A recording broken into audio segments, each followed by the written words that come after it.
Hello everyone, welcome back. I am Nagendra sir और आज हम सब पढ़ रहे हैं हॉर्नबिल की poem the voice of the rain.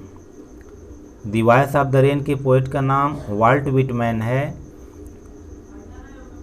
Volt Whitman ने इस पोयम का जो टाइटल है, इस टाइटल में ही पर्सोनिफिकेशन का प्रयोग किया है। तो पर्सोनिफिकेशन वह होता है जिसमें नॉन लिविंग थिंग्स को ह्यूमन क्वालिटी दे दी जाती है या नॉन लिविंग थिंग्स को लिविंग थिंग्स मान लिया जाता है। तो उस समय उसे पर्सोनिफिकेशन की हिंदी होती है मानवीकरण। तो मानवीकरण वह है कि जब किसी निर्जीव वस्तु को सजीव मान ली जाती है, सजीव की गुणवत्ता दे दी जाती है, तो वह मानवीकरण यानी पर्सोनिफिकेशन कहा जाता है। जैसे रेन नॉन लिविंग थिंग्स है, लेकिन इस रेन को वॉइस दे दिया गया है, यानी वॉइस रेन का साउंड होता है, रेन की वॉइस नहीं होती है।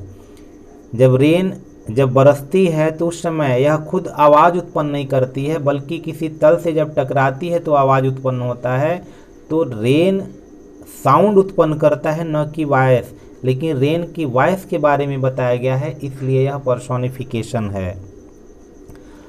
दूसरा कार्य यह है कि इसमें जो पोएट हैं, इन्होंने जो वाटर रिसाइकिल के बारे में वर्णन किया हुआ है कि वाटर रिसाइकिल क्या है, कि जब पानी का वाष्प बनना यानी जल का वाष्प बनना, वाष्प से बादल बनना, बादल होकर फिर बरसना, फिर वह पानी की स्रोतों में जाना, फिर वाष्पन होना, फिर बादल बनना, बरसना। तो इस रिसाइकिल के बारे में यानी वाटर रिसाइकिल के बारे में वर्णन किया हुआ है। तो आइए इस पोयम को पढ़ते हैं कि क्या क्या उसमें इन्होंने वर्णन किया है और किस प्रकार से पर्सोनिफिकेशन का इसमें प्रयोग हुआ है। इस पोयम के माध्यम से पढ़ते हैं। तो पोयम है कि and who art thou said I to the soft falling shore which stands to tell give me an answer as here translated. And who art thou, यहाँ जो पोएट हैं आर्ट का मतलब ARE। यह पुराने समय में पहले आर को आर्ट प्रयोग किया जाता था, लेकिन इस आर्ट का मतलब ARE आर है और THOU दाऊ का मतलब है YOU। तो इसका शाब्दिक अर्थ हुआ हु आर यू, तुम कौन हो। सेड आई का मतलब यहाँ पोएट यानी poet to the soft falling यानी बहुत ही मधुरता से, फॉलिंग गिरती हुई, शॉर मतलब होता है वही वर्षा की जो धीमी धीमी बूंदें गिर रही हैं। तो उस वर्षा की बूंदों से पोएट विनम्रता से, बहुत ही विनम्रता से पूछ रहे हैं कि हु आर्ट दाउ यानी हु आर यू, तुम कौन हो। Which strange to tell give me an answer as here translated. करें विच जो, स्ट्रेंज टू टेल यानी यह बताना बड़ा आश्चर्य लग रहा है कि गिव मी एन आंसर, मुझे उत्तर दी। यानी जो वर्षा की बूंदों से, जो वर्षा की बूंदें आसमान से गिर रही थी धीरे धीरे, उन वर्षा की बूंदों से पोएट ने पूछा कि तुम कौन हो। विच स्ट्रेंज टू टेल, कह रहे हैं कि यह बताना बहुत ही आश्चर्य लग रहा है कि गिव मी एन आंसर, कि उस वर्षा की बूंदों ने मुझे उत्तर दिया। एज जैसा कि हियर ट्रांसलेटेड, कह रहे हैं कि मैंने उसे अनुवाद कर दिया है, ट्रांसलेट कर दिया है। अब वर्षा की बूंदों ने पोएट को क्या उत्तर दिया है, आइए इसमें पढ़ते हैं कि I am the poem of earth said the voice of the rain. तो आई का यहाँ रेन, जो रेनफॉल है, रेनफॉल वह उत्तर दे रही है। तो रेनफॉल नॉन लिविंग थिंग्स है, उसको यहाँ सजीव मान लिया गया है और वही उत्तर दे रही है। तो इसलिए यह मानवीकरण यानी पर्सोनिफिकेशन है कि I am the poem of the earth, कि मैं इस धरती की संगीत हूँ, धरती की कविता हूँ। यानी जो रेन है, रेन उत्तर दे रही है कि I am the poem of earth, कि मैं इस धरती की कविता हूँ। Said the voice of the rain, यानी वर्षा की आवाज़ ने, वर्षा ने मुझे उत्तर दिया कि मैं इस धरती की संगीत हूँ, धरती की पोयम हूँ। इटर्नल का मतलब होता है एंडलेस, यानी जो कभी समाप्त ना हो, यानी फॉर एवर, जो हमेशा निरंतर बनी रहे। तो कह रहा है कि इटर्नल आई राइज मतलब हमेशा ऊपर की ओर उठना, और इम्पाल्पेबल मतलब होता है which can not be touched, यानी जिसे छुआ ना जा सके। करे कि मैं हमेशा ऊपर की ओर उठती रहती हूँ, और इम्पाल्पेबल यानी मुझे कभी छुआ भी नहीं जा सकता है। आउट ऑफ द लैंड यानी भूमि से हमेशा मैं ऊपर उठती रहती हूँ, यानी जो बिल्कुल अछूती हूँ, मैं बिल्कुल छुई नहीं जा सकती हूँ। एंड द बॉटमलेस सी यानी भूमि से ऊपर उठती हूँ, और द बॉटमलेस सी, बॉटमलेस का मतलब होता है जो बेसलेस, जिसका तल न हो। तो जो समुद्र है उस समुद्र को बहुत ही गहरा इस वर्षा ने वर्णन किया है कि बॉटमलेस, जिसका तल ही ना हो, यानी बहुत गहरा हो वह समुद्र। तो उस समुद्र से जो यह वर्षा का जो जल है वह ऊपर की ओर उठती रहती है, जिसे छुआ नहीं जा सकता है। तो यहाँ पोएट का कहना यह है कि इटर्नल आई राइज, यानी जो वर्षा को उन्होंने दिखाया है कि आई, यानी वर्षा कह रही है कि मैं निरंतर ऊपर की ओर उठती रहती हूँ, लेकिन कह रहा है कि इम्पाल्पेबल का मतलब वही है कि मैं छुई नहीं जा सकती हूँ। और उठती कहाँ से है कि लैंड, जमीन से। एंड द बॉटमलेस सी यानी जो समुद्र है, अथाह जो जल का भंडार है, उस जल के भंडार से जो समुद्र का तल है, जो एकदम बिल्कुल अनंत, पता ही नहीं चलता है कहाँ है, उस समुद्र से भी जल का वाष्पन होता रहता है, यानी वेपर बन करके वह उड़ता रहता है। तो जब वेपर बन के उड़ता रहता है तो वही कह रहा है कि मैं छुई नहीं जा सकती हूँ, क्योंकि उसको कोई देख ही नहीं सकता है, तो छुएगा कहाँ से। तो ऊपर की ओर वह वर्षा के भाप के रूप में, वेपर के रूप में वह ऊपर उठती रहती है। और किस कहाँ तक उठती है, कह रहे कि upward to heaven, whence vaguely formed all together changed and at the same. तो वर्षा का कहना है अपवार्ड मतलब होता है ऊपर की ओर। टू हेवेन मतलब स्वर्ग यानी आसमान, मैं हमेशा आसमान की ओर मतलब ऊपर की ओर उठती रहती हूँ। और वेंस मतलब होता है फ्रॉम वेयर, जहाँ से, यानी इसका मतलब है जहाँ से। कह रहा है वैगली मतलब होता है अस्पष्ट, यानी विच इज नॉट क्लियर, जो अस्पष्ट ना हो उसी को कहते हैं वैगली। तो जो अस्पष्ट नहीं होता है यानी अस्पष्ट, फॉर्म्ड रूप बन जाता है, ऑल टुगेदर चेंज्ड और पूरी तरह से मैं परिवर्तित हो जाती हूँ। एंड एट लेकिन फिर भी द सेम, मैं वही रहती हूँ, मतलब मैं वर्षा का जल ही रहती हूँ, यानी जल ही रहती हूँ। कहना क्या है इनका कि अपवार्ड टू हेवेन, कि जब सूर्य का प्रकाश उस जल के भंडार पर पड़ता है, पृथ्वी पर पड़ता है, तो जो जल उस अगर तालाब में है या सागर में है, समुद्र में है, तो वह वाष्प बन करके आसमान की ओर उड़ता रहता है, वेपर के रूप में आसमान की ओर उड़ता रहता है। और वहाँ जा कर के कह रहा है कि वैगली यानी अस्पष्ट, फार्म्ड, वह रूप धारण कर लेता है। तो रूप धारण किसका करता है, तो बादल का रूप धारण कर लेता है, ऑल टुगेदर चेंज, और वह पूरी तरह परिवर्तित हो जाता है, यानी वाष्प से वह बादल बन जाता है। लेकिन फिर भी कह रहा है कि मैं वही रहती हूँ का मतलब मैं वर्षा ही रहती, यानी जल रहती हूँ, क्योंकि वर्षा फिर ठंडा होकर के फिर बरस जाता है और पृथ्वी पर पानी का रूप ले लेता है, जल का रूप ले लेता है। तो इसलिए यह वर्षा कह रही है कि वेपर के रूप में, वाष्प के रूप में मैं ऊपर जाती हूँ, उसके बाद बादल का रूप धारण करती हूँ, जो अस्पष्ट, यानी मतलब हर जो बादल का रूप होता है एक ही आकार नहीं होता है, अस्पष्ट होता है, धुंधला होता है, और लेकिन फिर भी मैं वही रहती हूँ, यानी जल ही रहती हूँ।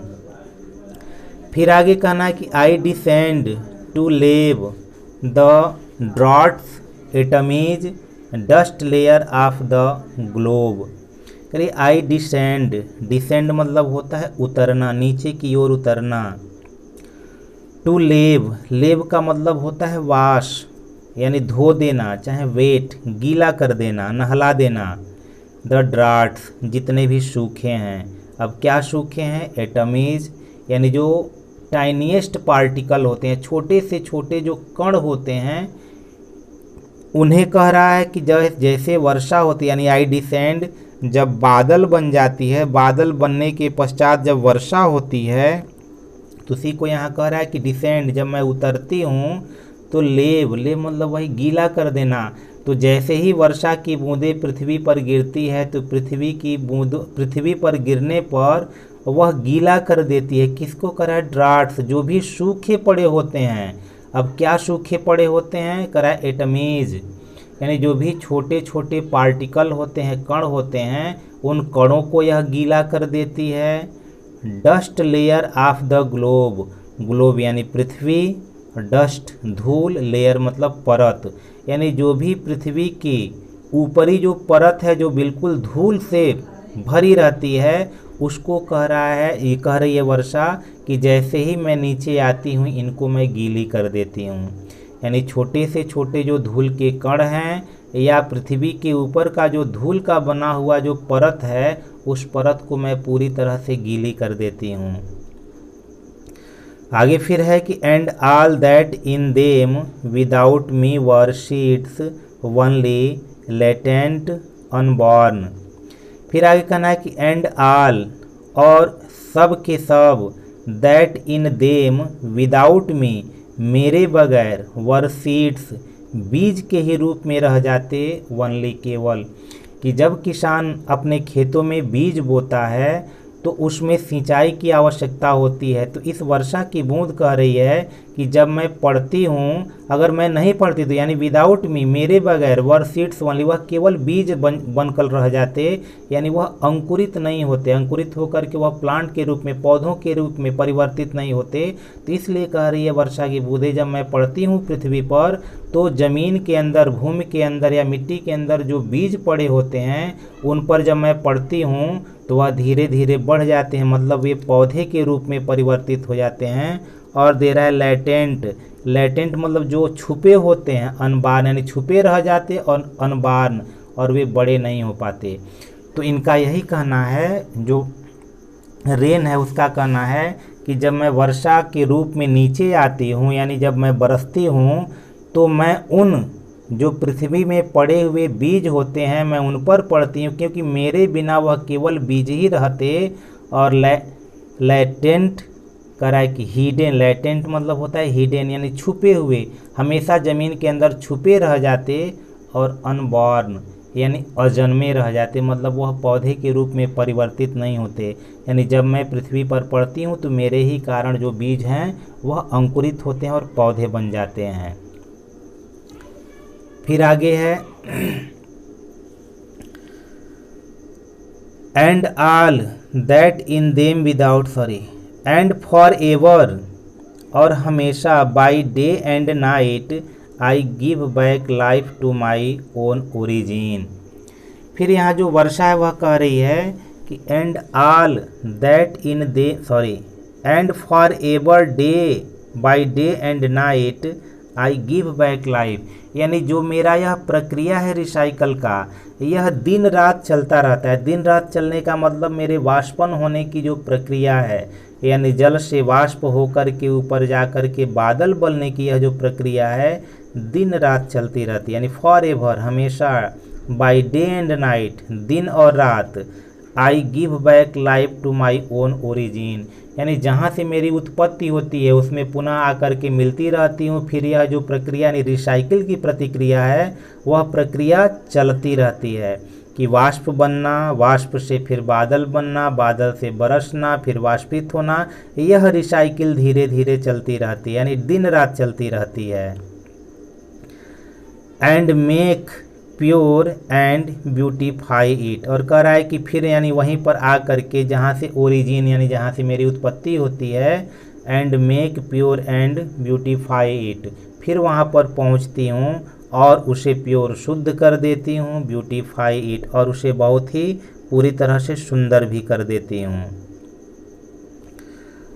आगे दे रहा है कि for song issuing from the birthplace after upliftment, wandering, rigged or unrigged, dully with love returns, यानी यहाँ पर जो पोएट हैं वह पोएट एक तरह से इस पानी की यानी जो वर्षा का जल है उस वर्षा के जल का तुलना एक सिंगर के सॉन्ग से, गाने से कर रहे हैं। उदाहरण के रूप में कह रहे हैं कि फॉर सॉन्ग, जैसे गीत के लिए कह रहे हैं कि इशूइंग, यानी कोई भी अगर सिंगर गीत गाता है, इशू मतलब जारी करना, निष्कासित करना, निकल देना, तो वही कह रहा है कि फॉर सॉन्ग। अगर उदाहरण के लिए कह रहे हैं कि अगर गीत को ले लिया जाए तो इशूइंग, जैसे ही वह किसी भी गायक के द्वारा, सिंगर के द्वारा या पोएट के द्वारा अगर लिखा जाता है या गाया जाता है, तो फ्रॉम इट्स बर्थ प्लेस, यानी जहाँ से भी उसकी उत्पत्ति होती है, पोएट के माध्यम से या सिंगर के माध्यम से, तो आफ्टर फुलफिलमेंट वांडरिंग, तो उसके पश्चात पता चलता है कि वह जब गीत गा लेता है या लिख देता है तो उसको गाया जाता है, किसी समारोह में, किसी कंसर्ट में उसको गाया जाता है, बार बार गाया जाता है। फिर क्या होता है, रेक्ड एंड अनरेक्ड, कह रहा है कि वह बिल्कुल, यानी तमाम लोग सुनते हैं, नहीं सुनते हैं, इस प्रकार उसकी प्रक्रिया चलती रहती है। और डली, और कह रहा है यथावत विद लव रिटर्न्स, वह उसी प्रकार प्रेम से पुनः करें कि वह मेरे पास वापस आती है। अब इसके वापस आने का मतलब क्या है कि मान लीजिए कि जो सिंगर है वह अपना गीत गाया, वह उसकी यानी प्रक्रिया बार बार, पहले संगीत को या जो भी है उसने उस गीत को लिखा या संगीत को लिखा, फिर गाया, फिर धीरे धीरे वह तमाम कंसर्ट में हिस्सा लिया, उसके पश्चात पता चलता है एक दिन उसे पुरस्कृत किया जाता है और अंततः उसको उसी संगीत के माध्यम से उसको पुरस्कार मिलता है, मतलब वह पुनः रिटर्न होकर के उसके पास चली आती है। तो इस प्रकार जो यह वर्षा का जल है, यह रिसाइकिल होकर के वह पृथ्वी पर पड़ती है, फिर पृथ्वी से वेपर बनती है, यानी वाष्प बनती है, वाष्प से उसके पश्चात वह जाकर के बादल बनती है, फिर उसके पश्चात फिर बारिश के रूप में पृथ्वी पर आती है। तो इस प्रकार से जो रिसाइकिलिंग की प्रक्रिया है, वह प्रक्रिया निरंतर चलती रहती है। और इस प्रकार यहाँ पोएट ने यह the voice of the rain को यहाँ वर्णन किया है। तो इस प्रकार यह जो voice of the rain poem है यहाँ समाप्त होता है, और आशा करते हैं कि यह पोयम आपको समझ में आया होगा। फिर मिलते हैं किसी अन्य वीडियो में, तब तक के लिए धन्यवाद।